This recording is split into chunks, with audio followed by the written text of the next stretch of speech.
ضلع کریم نگر کی retired forest section officer سید مخدوم علی مرحوم و اہلیہ رضیہ سلطانہ صاحبہ مرحومہ کے فرزندان اور دختران کی جانب سے قائم کیے گئے سید مخدوم علی رضیہ سلطانہ چیریٹیبل ٹرسٹ کی جانب سے گزشتہ سال کے طرز پر آج گورنمنٹ سرکاری دواخانہ کریم نگر ضلع مستقر میں زیر علاج مریضوں اور تیمہ داروں میں جاریہ ماہ رمضان المبارک کے پیش نظر اپنے مرحوم والدین کے ایصال ثواب کے لیے پھل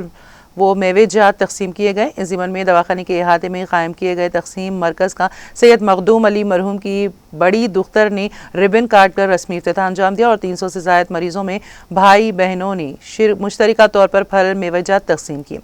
اس موقع پر میڈیا سے بات کرتے ہوئے سید مخدوم علی رضیہ سلطانہ چیریٹیبل ٹرسٹ سے وابستہ بھائی بہنوں نے بتایا ہے کہ وہ اپنے والدین کے نقش قدم پر چلتے ہوئے ہر سال ماہ رمضان المبارک کے دوران اپنے ذاتی مشترکہ سرمایے سے غریبوں، مسکینوں اور محتاجوں کے علاوہ مختلف دواخانوں میں شریک مریضوں میں اشیاء ضروریہ اور پھل میوے جات تقسیم کرتے ہیں۔ انہوں نے توقع ظاہر کی ہے کہ ان کی آنے والی نسلیں بھی اپنے بڑوں کے نقش قدم پر چلتے ہوئے ایثار اور قربانی کا سلسلہ جاری رکھیں گے۔ انہوں نے مرحوم والدین کے ایصال ثواب کے لیے کار خیر کرنے اور سماجی خدمات کو انجام دینے کا عوام الناس کو مشورہ دیا۔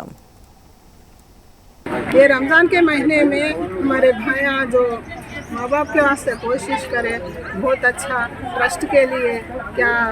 یہ فروٹس کا ڈسٹریبیوشن کر رہے اور میرے امی ابا کو سکون ملے، اللہ تعالیٰ ان لوگوں کو جنت نصیب کرے، میرے بھائیوں کو اجر ملے۔ ہمارے والدین سید مخدوم وغیرہ میرے چیریٹیبل ٹرسٹ کے ذریعے غریب یتیم میسر جو مریض ہیں ان کو تقسیم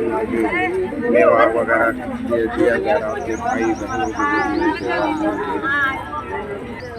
یہ ساری چیزیں جو ہو رہی اللہ کی مصلحت ہے۔ رمضان مبارک مہینے میں